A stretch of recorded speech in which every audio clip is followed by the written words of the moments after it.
Oi, minha gente, tudo bem com vocês? J17 Talks no ar com mais um episódio. Zé Manuel, que bom estar contigo, meu amigo. Muito obrigado por estar aqui também. Temos muitas informações importantes e muitas histórias relevantes para ouvir hoje. Com toda certeza. Você que está nos acompanhando vai gostar de ouvir as informações que nós vamos trazer a respeito do câncer de mama. Afinal, outubro é o mês de prevenção, de alerta, né? Mas não só outubro, o ano todo. É essa consciência que nós queremos trazer aqui. E hoje nós temos uma convidada especial. Sim, nós temos aqui a Gladys Aluche, que ela é presidente da Associação Amigas da Mama, com uma história de superação e inspiração. Honra ter você conosco. Conta um pouquinho para nós essa história. Eu já falei, Zé, na abertura do nosso episódio, hoje o coração vai bater forte, a gente corre o risco de ter algumas lágrimas aqui, mas lágrimas de positividade, de construtividade. É isso mesmo. Obrigada, meninos. Obrigada por esse acolhimento que é tão gostoso e que é a nossa principal característica lá na Associação Amigas da Mama, é esse acolhimento. Mas você me perguntou um pouquinho aí sobre a minha história. É verdade. Então, assim, a minha história começa no século passado. Então, lá nos idos de 1999, eu tive a minha filha em outubro de 97, e quando eu parei de amamentá-la, minha mama começou a retornar ao tamanho, às características, né, naturais, e eu percebi no autoexame um nódulo. Bom, fui ao médico, o médico disse, não, isso daí pode ser um nódulozinho de leite, o tal do leite empedrado, tá? Mas ele foi muito responsável quando ele disse assim, você aguarde por 30 dias. Se esse nódulo não desaparecer, você volte para a gente poder fazer, né, uma orientação diferente. Eu estava, então, com 35 anos, sem histórico de câncer de mama na família e pouquíssimos casos de câncer, de doença oncológica na família. Não tinha idade, não tinha, então, portanto, histórico, tinha ficado grávida, amamentado. Voltei 30 dias depois e o nódulo estava lá. E o médico foi muito também, volta a insistir, muito responsável, disse, vamos verificar, vamos dar uma investigada melhor nisso e vamos fazer alguns exames de imagem para fazermos o rastreamento, o diagnóstico de forma correta. Ali foram momentos de apreensão, mas ao mesmo tempo eu estava tão envolvida com a minha filha, minha primeira filha, né, ela estava com 1 ano e pouquinho, então era só tempo de alegria. E fui fazer os exames de forma muito despretensiosa, porque jamais imaginei que poderia estar numa situação de um câncer de mama. E para minha surpresa, susto, vamos dizer assim, estou eu, de repente, um dia, naquele tempo a gente tinha um pager. Acho que vocês não conhecem, porque vocês não são dessa época, né? Eu tenho o meu guardado ainda. Aquele de carregar na cintura? Que tinha aquele que só apitava e a gente tinha que ligar no telefone para pegar o telerecado. Isso. E eu tive todos. E tenho ainda o último, que ele já vinha com uma telinha que a pessoa podia deixar uma mensagem e alguém digitava. Isso. Só para a gente rir um pouquinho, tá? Ele construiu máquina de escrever.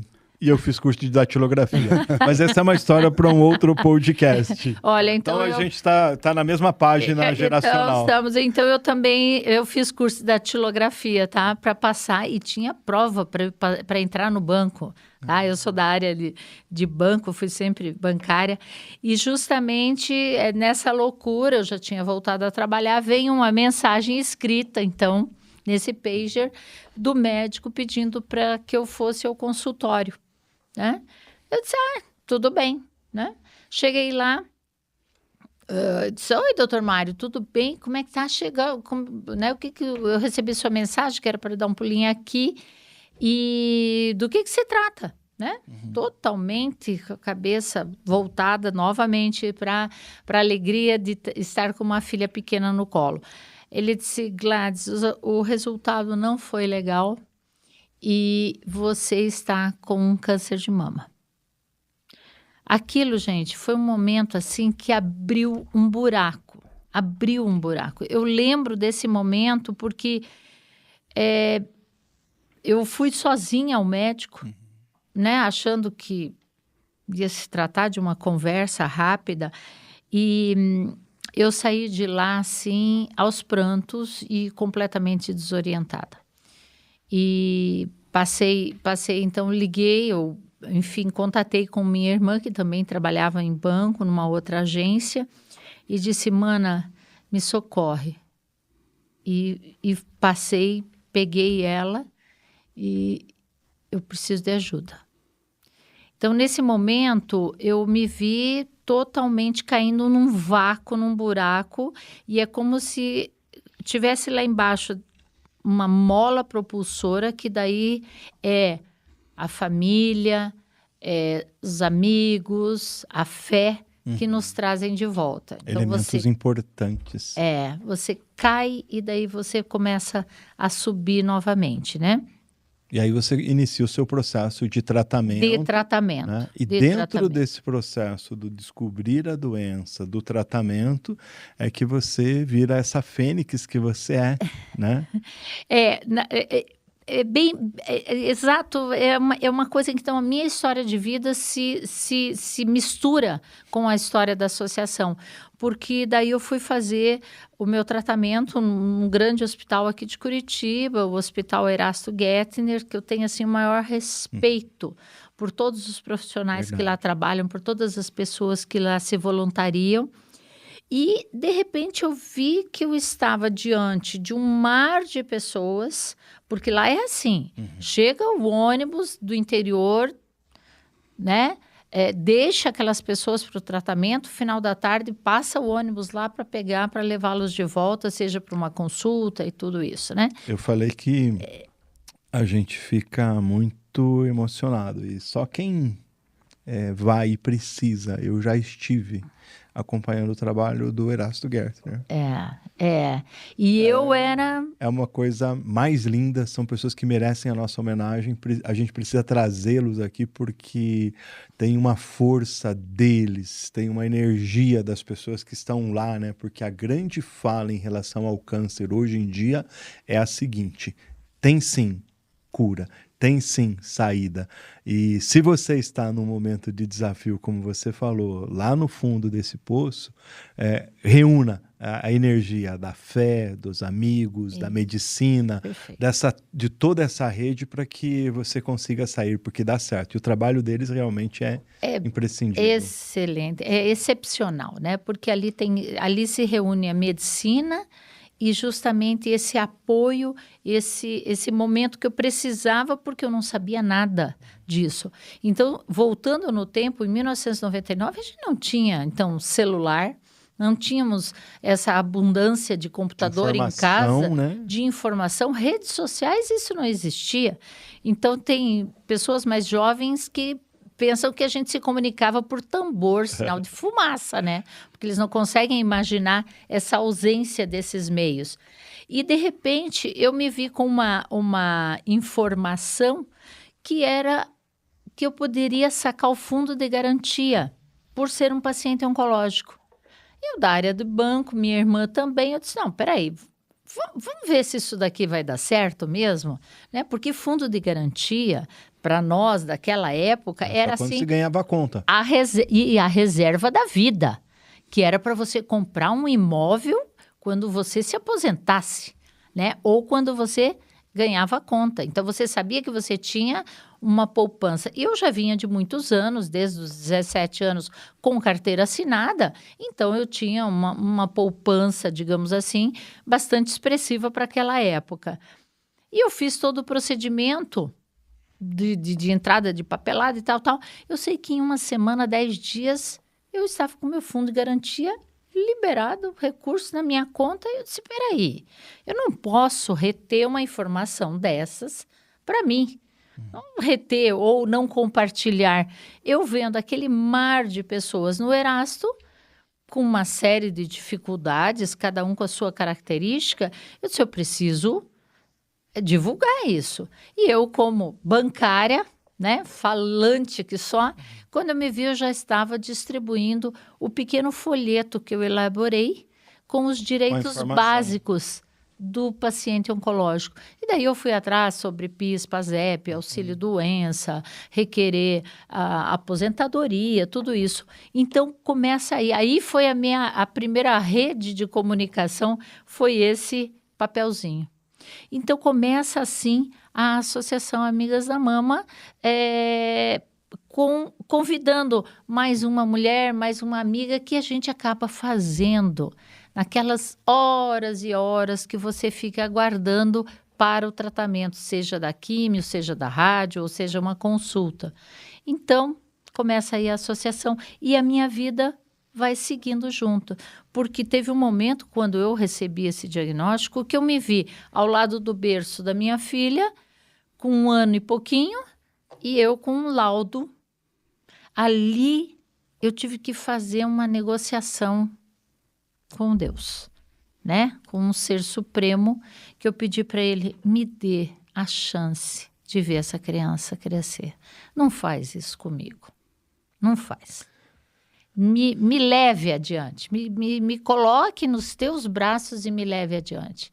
E, de alguma forma, me diga como que eu posso retribuir a você, Senhor. Como que eu posso, o que eu posso fazer nessa negociação? E eu acho que daí ele mostrou a missão, que era trazer pessoas, era apoiar pessoas. E a vida vai seguindo. E a associação vai crescendo. 2 anos e meio depois, eu tenho uma recidiva na mesma mama. Ou seja, o câncer estava aqui embaixo, apareceu um outro pontinho na mesma mama. O que tinha sido uma cirurgia conservadora, precisa ser uma cirurgia agressiva. Daí sim, foi uma cirurgia muito extensa, aqui retirando toda a mama, toda a parte aqui do peitoral, axila, tudo isso, né? E, para contribuir com tudo isso, vem um pedido de separação. Aí, novamente, lá vou eu pro fundo do poço. Porque daí eu não sabia se era porque eu ia ficar com uma mama diferente, a minha autoestima caiu, então eu perdi, de repente, muito mais do que a mama, eu perdi aquela estrutura de família, que era eu, marido e filha, né? Tudo se desmontando. Minha família, meus pais, imediatamente, né, como da primeira vez, disseram, filha, vem para cá. Eu voltei a morar com os meus pais e a minha filha para fazer esse segundo tratamento, que foi muito grande, foi bastante importante. A gente pode dizer, talvez, não agressivo, mas era como os medicamentos tinham que agir. Mas sempre trazendo junto a Amigas da Mama, né? E aí a minha filha foi crescendo, e esse pacto eu fui renovando a cada dia com Deus. Eu sempre brinco e digo, Senhor, eu sou mais importante para você aqui embaixo do que aí em cima, sentada na nuvem, tocando harpa. Né? Porque eu já me considero que eu vou para lá, né? Ó, você vê como é que é a presunção da pessoa? Difícil, né? Eu falei para você. Você sabe que eu sou emotivo e sou chorão. Que história maravilhosa, que história impressionante. Obrigado, né, por você compartilhar conosco, nos dar a honra de fazer esse Segura Coração, né? E aonde está hoje, qual é o momento do amigo? Primeiro, o teu momento em relação à doença. Você se recuperou, né? E conta para nós o que é o Amigas da Mama e como está a entidade hoje, tá. Por favor. Então, só para a gente tentar meio que fechar, mas não fechando, porque as histórias se misturam, mas hoje eu estou muito bem, graças a Deus, já se passaram, então, 26 anos. Não quer tocar harpa? Não quero tocar harpa, continuo negociando com ele lá em cima, né? partindo do princípio que eu estarei sentadinha à direita, né? Que potência, hein? Você vê que... Então, brincadeiras, né? A gente tem que levar isso. Mas eu gosto muito de metáforas, porque daí eu sei que eu continuo aqui embaixo, né? Então, continuo negociando todo dia. Minha saúde, graças a Deus, está bem. Mas, assim, uma vez paciente oncológico, a gente será sempre paciente oncológico. Então, a gente precisa manter os exames, o cuidado, sempre. Então, as visitas ao médico, as consultas, o acompanhamento. Mas já se passaram 26 anos, você já está de alta. Não, paciente oncológico, gente, precisa ter essa seriedade e esse acompanhamento. Não é porque, passou 5 anos, passou 8 anos, passou 10 anos. É necessário estarmos sempre de vigília. Sem neura, sem pira, tá? Mas a gente precisa estar nessa vigília, nesse acompanhamento com os médicos. E a associação foi crescendo. E quando a gente olha para trás, diz assim, nossa, mas foi ontem isso, né? E a associação está este ano fazendo 25 anos, atendendo em torno de 7 mil pessoas por ano, só com trabalho voluntário. Nós não temos funcionários, então a cada dia nós temos uma série de serviços que oferecemos de forma gratuita, de forma voluntária, em prol daquela mulher que está iniciando o tratamento. Com informação, Isso, com parceria. Passando por advogados, psicólogos, fisioterapeutas, nós temos um coral, nós temos artesanato, atividades lúdicas, né, digamos Vamos falar assim. um pouquinho sobre cada uma dessas atividades. Isso, tá? Porque aquela mulher que nós chamamos então de assistida, que está passando pelo tratamento, ela pode ir e desfrutar desses momentos e muitas vezes até desenvolver habilidades. Nós temos eventualmente um curso de culinária saudável, nós temos nutricionistas que fazem esse atendimento também. Nós temos um conselho científico formado por médicas oncologistas e uma farmacêutica oncologista, tudo para dar apoio tanto à assistida como a seus familiares.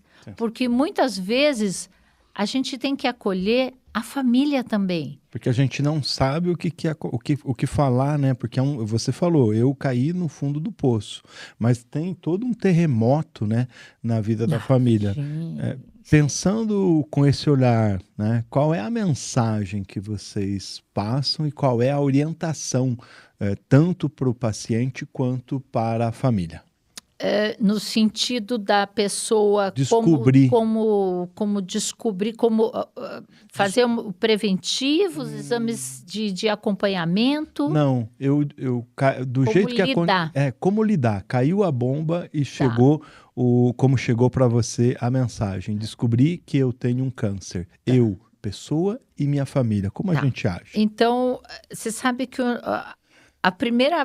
no primeiro momento, quando a gente recebe essa assistida, que a gente não a conhece, é um abraço.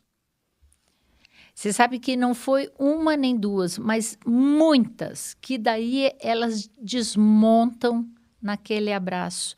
Mas aí nós vamos, devagarinho, nós vamos remontando essa mulher, recriando, dando força a ela. Tá? Nós vamos conversar, o que está acontecendo?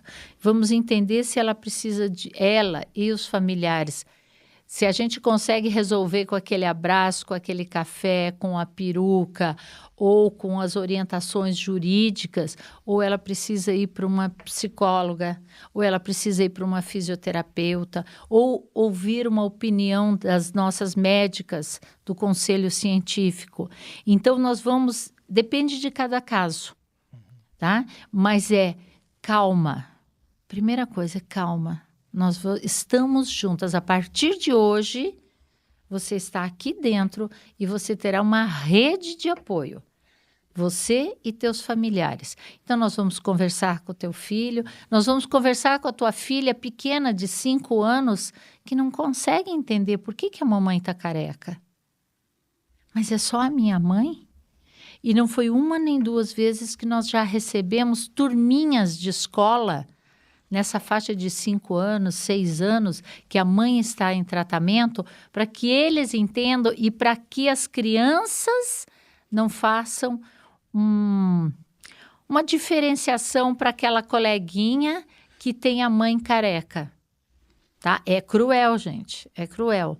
Mas a gente recebe essas crianças e mostramos para elas que a mãe da fulaninha A está tomando um remédio que faz perder o cabelo, mas tudo isso é para que ela volte a ter a saúde plena.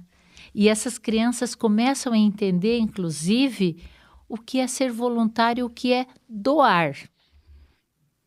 É uma coisa... mas são muito pequenas, não entendem? Entendem. Legal. Então, é um trabalho que fazemos até na escolinha.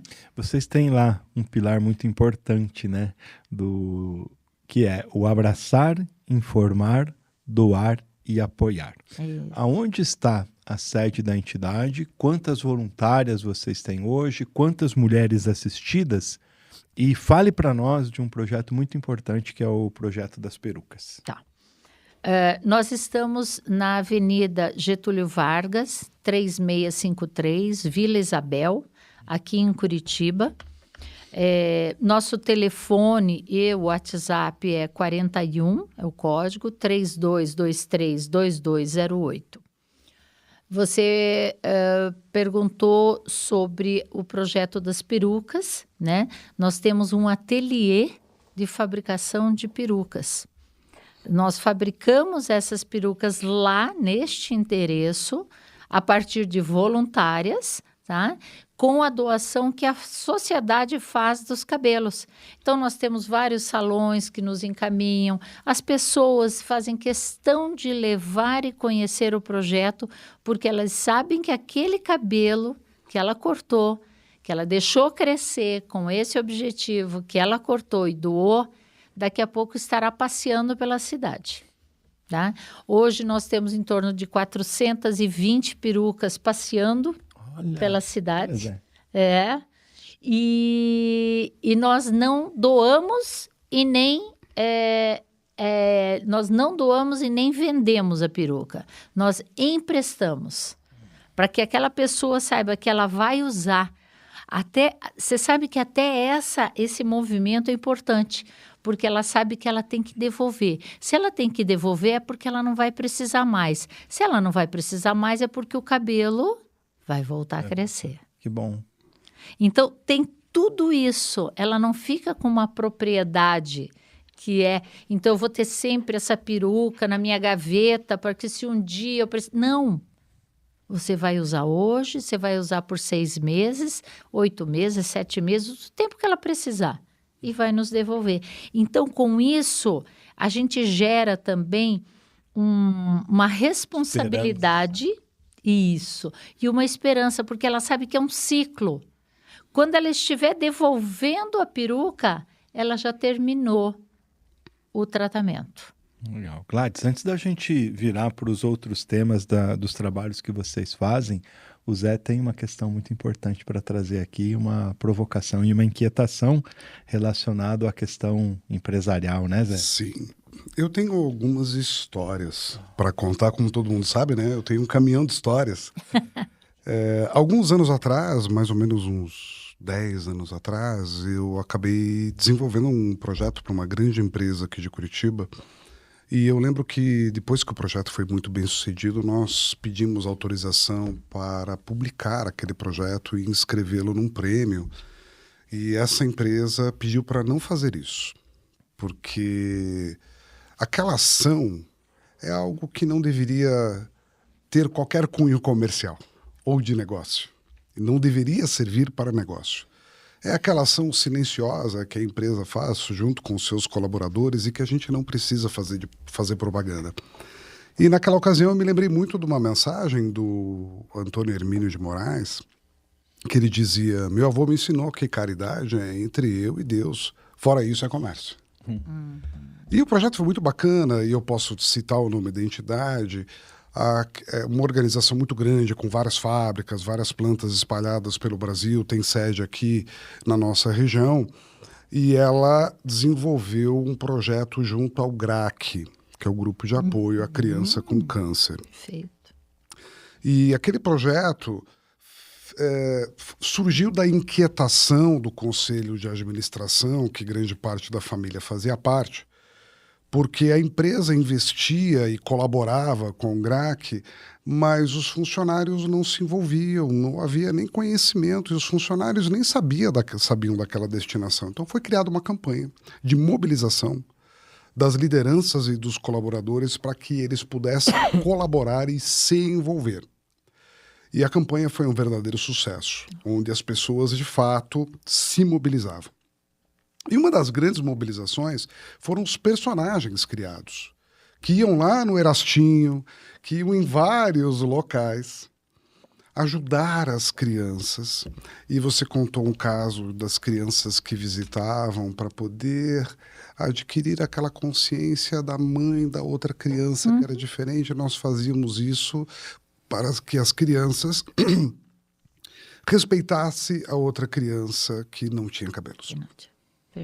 E que todas elas pudessem as acolher. Mas, principalmente, isso serviu para que, num determinado momento daquela campanha, os colaboradores começassem a trazer as suas histórias. A empresa tinha cerca de 5.000 funcionários e nós descobrimos que muitos funcionários e familiares dos funcionários viviam, naquele momento, uma luta contra o câncer. Então, além de apoiar o GRAC, que era um trabalho fantástico, onde muitos voluntários surgiram em torno do Brasil, e eu lembro que o trabalho no Erastinho e no Hospital do Câncer em São Paulo foram os mais intensos, onde nós levávamos pessoas, nós contratávamos atores para criar ações ali, principalmente de acolhimento para as crianças e para as famílias. Nós estendemos isso para diferentes faixas etárias para poder acolher os colaboradores e os familiares dos colaboradores. Num determinado momento, tornou-se política de relacionamento com os colaboradores, política cultural, esse acolhimento ao tratamento de câncer. Olha. Então, isso tornou-se algo muito conhecido, e quando em alguma unidade daquela empresa vinha uma menina de mais ou menos uns 11 anos, vestida de fadinha, com uma cesta na mão, com bombons dentro, ela vinha caminhando pelas unidades, ninguém sabia quando a Alice iria aparecer, e em cada unidade que ela ia com uma cor de cabelo diferente, porque ela estava usando uma peruca diferente. E eu lembro que nós fizemos movimentos pelo Brasil inteiro para doações de cabelo para as crianças. E e a maior fonte de doação eram os próprios colaboradores da companhia. Então, quando a Alice ela aparecia, era que alguém precisava de cabelo. Então, ela deixava bombons na mesa das pessoas com um bilhetinho, e a Alice ela deixava ali mensagens de esperança. As empresas precisam se envolver. E muitas vezes não é dinheiro. Aliás, na maioria das vezes, não é dinheiro. Primeiro, olhe para dentro da sua organização, porque pode existir, ali do outro lado do vidro, um colaborador que está passando por uma luta que você, empresário, nem imagina. Talvez a luta dele, a luta de um familiar dele. E o que ele precisa naquele momento é um abraço, é um acolhimento. Ele precisa de um momento, de um apoio psicológico. Ele precisa de muita coisa. Talvez não tenha ninguém na sua organização que precise disso, mas há muita gente disposta a entregar um espaço do seu coração quentinho para poder colaborar com a Associação Amigas da Mama, para colaborar em outras localidades. Vocês estão espalhados por todo o Brasil. Com alguns minutos, a gente já trouxe aqui as palavras do Centro de Valorização da Vida, que é composta por voluntários que estão ali atendendo o telefone para ajudar as pessoas que estão com depressão. A mesma coisa vale para esse trabalho do associativismo voluntário. Você, empresário, você empreendedor, você colaborador, você estudante que está aqui nos ouvindo, nos assistindo agora, tem interesse de ajudar? Tocou o seu coração? Você tem aqui nas nossas descrições, todos os contatos da Associação dos Amigos da Mama e de diversas outras associações que nós vamos colocar à disposição. Doe o seu tempo, doe o seu conhecimento. É muito mais importante do que dinheiro, doe a sua dedicação. Muito bem, Zé, tua mensagem especial e importante com cases reais, né? E eu tenho um olhar específico sobre isso, talvez seja diferente do seu, não sei se da Gladys também. Eu entendo que fazer o bem sem olhar a quem é muito importante, estender a mão. Mas quando uma companhia faz um projeto de impacto bonito, precisa ser divulgado. Não para que eleve o que a empresa ganhe com isso, mas para quê? Para que mais empresários, para que mais pessoas e instituições também saibam que elas podem ajudar. Porque muitas vezes as empresas dizem assim, já tem mais gente ajudando. Não, sentiu no coração, vai, ajude, né? Não para que você ganhe publicidade, propaganda daquilo, mas para que você inspire, né, outras pessoas e outras instituições. E a gente convoca, né, que mais instituições, mais empresas, né, mais empresários, CEOs, e aí vai uma provocação que a gente fez aqui, né, eu tô chorão, né, que a gente lá do nosso grupo do The Masters, né, que é um grupo de executivos, de empreendedores, empresários, que a gente vá lá fazer uma visita também e entenda que cada um pode fazer a sua parte, mesmo que ela seja bem pequenininha, ou que você diga assim, nossa vida, eu estou fazendo muito pouco. Você nos contou, Gladys, do projeto das perucas, eu queria que você falasse também, né, do projeto das próteses mamárias e dos lenços, porque só quem vive a situação, a história do câncer na pele e na família, sabe o quanto isso é importante. Nós temos justamente uma série de serviços, né? E alguns produtos que nós desenvolvemos na associação, como você comentou agora, a prótese mamária externa. Por exemplo, eu tive o câncer de mama na mama esquerda. Se não tivesse sido feita a reconstrução naquele momento, porque o médico achou que eu tinha condições físicas, tudo isso de fazer, ok? Muitas mulheres não têm, ou o médico acha que não é adequado naquele momento, ele precisa esperar o tratamento para talvez daqui 1 ano e meio, até 2 anos, fazer a reconstrução. Nós criamos, então, a prótese mamária externa, que ela é feita com um tecido de neoprene, com um enchimento de um plástico chamado polipropileno, que não adere à água, ou seja, vai dar o volume similar ao da outra mama.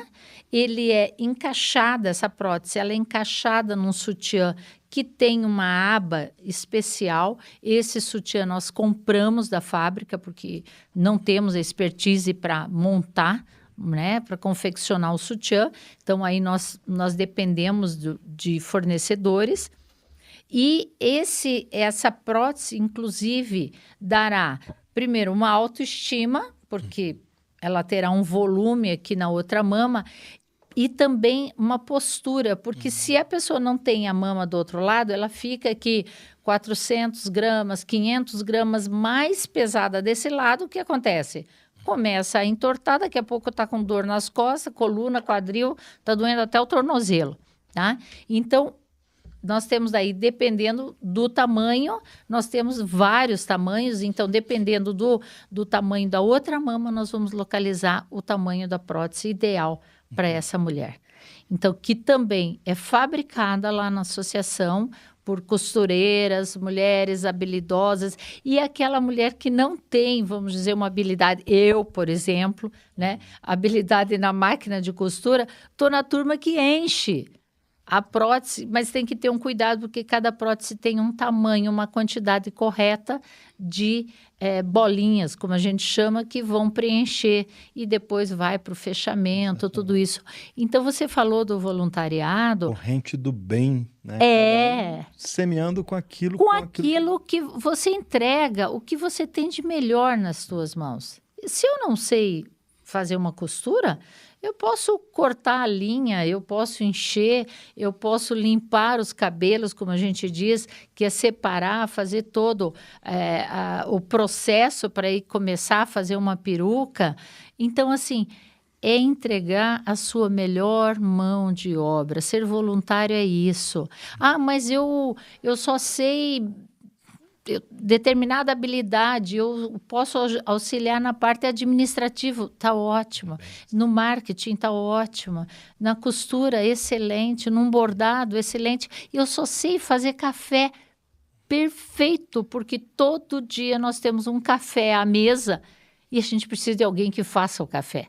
Alguns anos atrás, não tenho a permissão para falar do nome dele aqui, alguns anos atrás fizemos um trabalho muito bacana numa outra companhia, acho que o Nascimento acompanhou, de um colega nosso, um exímio tatuador, que ele dedicava grande parte do tempo dele, nós ajudávamos a comprar os equipamentos e os materiais para a tatuagem dos mamilos, nos implantes, uma série de outras questões.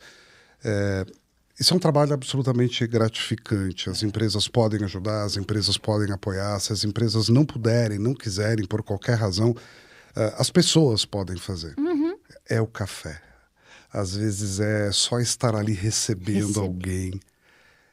Eu já vi vários empresários de grande calibre fazerem isso e você não se preocupe só em ir lá no dia do McLanche Feliz ou no dia do Big Mac em aparecer na foto. Não se preocupe em aparecer na foto. Eu posso relatar uma situação, também não posso comentar a empresa, mas uma multinacional aqui de Curitiba nos pediu justamente como é que os colaboradores, como é que seus funcionários poderiam auxiliar. E era assim, algumas centenas de colaboradores, né? Mas eles queriam, de ponta a ponta da empresa, toda a cadeia, todos os funcionários participando. Nós desenvolvemos um kit lacinho. Colocávamos um plastiquinho assim, num saquinho de ziplock, a linha, a agulha, a pérolazinha, a fita e como fazer o lacinho.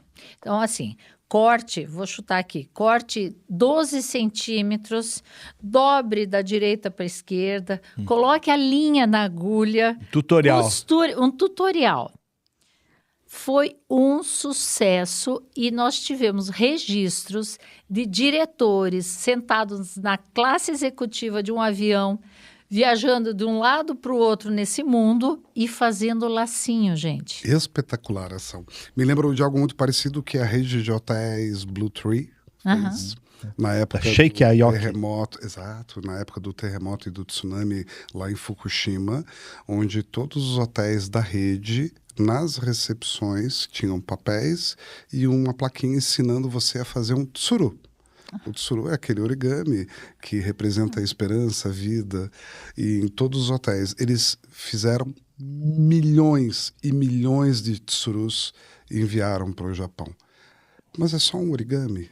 Isso no Japão tem uma representatividade muito grande. Quando as pessoas recebem o tsuru, é tal qual um abraço, da mesma forma que o laço. Olha. Então, se aquele empresário está no avião fazendo um laço, ele sabe o impacto que aquele laço vai causar para aquela pessoa que vai receber naquele momento, porque esse laço carrega uma mensagem muito importante. Foi.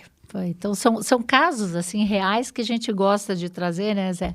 Você comentando do tsuru, eu aqui desse desafio que foi. Gente, imaginem o empresário lá tentando colocar a linha na agulha, agora ele vai dar mais valor, né?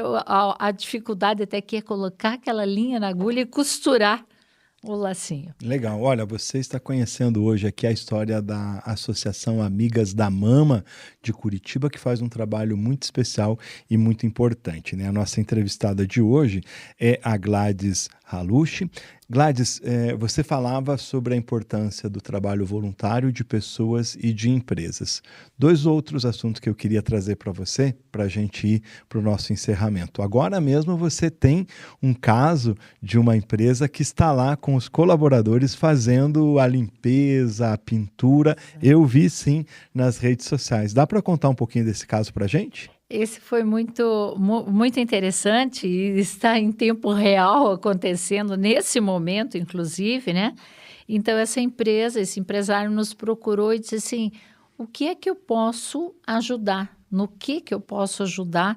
Eu sendo, então, dessa determinada área da construção civil, que a gente pudesse colaborar com vocês. Aí a gente pensou, bom, o que nós vamos fazer? Não vamos pedir aí saco de cimento, tijolo, não, né? Gente, vamos pedir a mão de obra dos funcionários? Perfeito, nós precisamos pintar a casa. Gente, foi uma adesão, foi a coisa mais linda desse mundo, observar o ônibus chegando, todo mundo com roupa de guerra, porque você imagina, o pessoal da administração para pegar em rolo, pincel, misturar a tinta, tudo isso.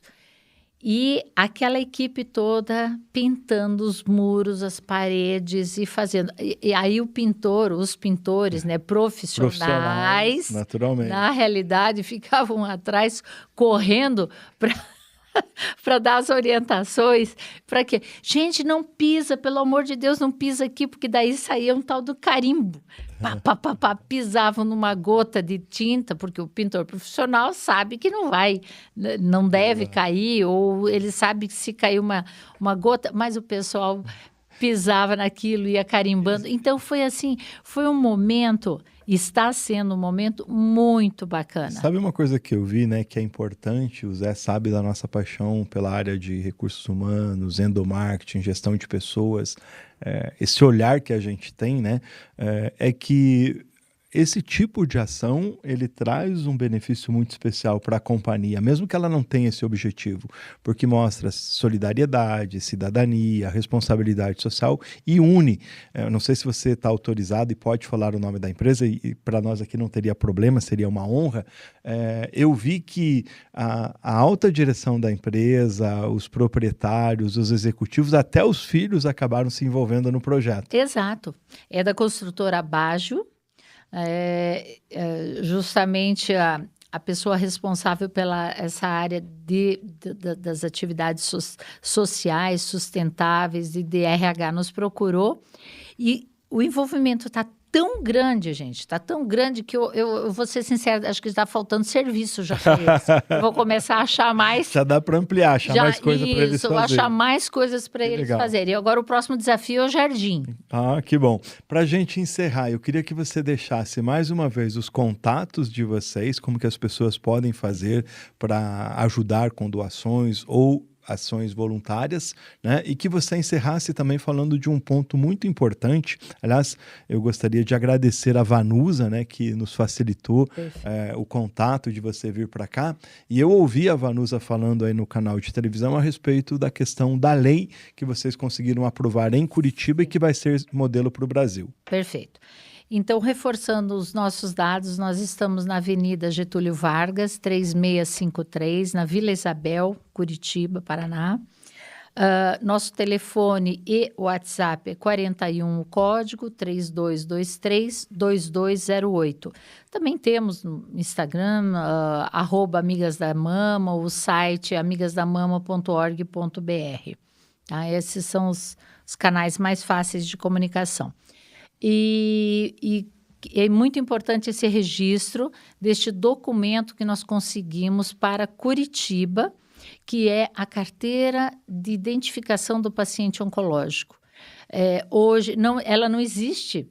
Se a pessoa quiser, ela pode imprimir, assim, fisicamente, porque hoje nós temos tudo online. Então, no Saúde Já, aqui de Curitiba, você encaminha seus documentos, é feita uma análise pelos técnicos da Secretaria Municipal da Saúde, verificam, ok, a Gladys realmente é um paciente oncológico, esse dado passa a constar e nós temos então a carteira de identificação do paciente oncológico para Curitiba. Nosso próximo desafio e Curitiba, registre-se, é a primeira capital no Brasil a ter essa lei. E nós queremos, então, agora ampliar para o estado do Paraná e, quiçá, aí para o Brasil. Quais os benefícios? Veja, nós temos vários benefícios para o paciente oncológico, inclusive o de prioridades no atendimento, porque são pacientes que necessitam muitas vezes um exame com maior agilidade, uma consulta com maior agilidade, participar de uma atividade cultural com uma redução do valor do ingresso, faz parte agora do rol de documentos para o passe do Vale Transporte. Tá? Então, assim, hoje nós não precisamos mais carregar uma pasta de documentos para chegar e entregar para o atendente, para ele entender que somos um paciente oncológico. Tá? E muitas vezes aquela pessoa, ela diz, mas o que é carcinoma ductal invasivo? Para muita gente, vamos dizer, uma pessoa que vende um ingresso, ali vai dizer, e daí? Então, agora, com este documento, que foi um grande ganho, nós damos mais qualidade e dignidade para o paciente oncológico. Eu gostaria de entregar, em nome do J17, um presente, uma lembrança de agradecimento que vai cuidar da sua saúde. Uma garrafa térmica para o chá quentinho, para a água gelada. Recebo! Muita humildade. Espero que você goste. É um presente que nós entregamos lindo. De coração para você. E você, empresário que está aqui assistindo, você sabe que nós gostamos de trazer aqui pessoas que contam histórias importantes e que podem te inspirar, fazer toda a diferença e gerar insights importantes para o seu negócio. Agora, aquele empresário que não é altruísta, ele passa um recado muito importante para os seus colaboradores e para a sociedade, que ele está só ligando para o dinheiro e não se lixa para você. Aquele empresário que descobre que a colaboradora recém-contratada está grávida e já pensa em despachá-la para não ficar com aquele passivo lá adiante. E aquele que tolera as faltas causadas por aquele colaborador ou aquela colaboradora que precisa se ausentar para fazer um tratamento próprio ou acompanhar um familiar. Traga um pouco de altruísmo para dentro da sua empresa, porque isso passa um outro recado muito importante. Nós nos preocupamos com o outro. Nós nos preocupamos com a sociedade, com você e com a sua família, e nós te acolhemos. Promova algumas gincanas solidárias dentro da sua empresa. Num determinado dia, nós vamos reunir os colaboradores e vamos levar lá para o banco de sangue, porque eles precisam fazer essa ação, e aquele banco de sangue está com os estoques muito baixos e precisam dessa ação. Em vez de você gastar uma fortuna numa festa e numa confraternização de final de ano, será que você não consegue reduzir um pouquinho aquele investimento e aquela verba e fazer uma doação em dinheiro ou do tempo daquelas pessoas para que elas possam promover uma ação solidária naquele dia e depois todo mundo pode festejar? Imagine como você pode, com um esforço praticamente mínimo, impactar a vida de milhares de pessoas. E esse é um dos trabalhos que a Gleides trouxe aqui para nós. Observe, ele é voluntário. Ninguém ganha dinheiro com isso. A gente ganha algo muito mais importante. Nascimento. Muito bem, mais um episódio do J17 Talks para vocês. Zé, muito obrigado. Gladys, muito obrigado. Tivemos a honra, né? Há muito tempo eu conheço o projeto de vocês, a história de vocês, sempre me sensibilizei e a gente teve a honra de mais uma vez ouvi-los. Muito obrigada a vocês, obrigada pelo convite e estou à disposição. Até a próxima oportunidade.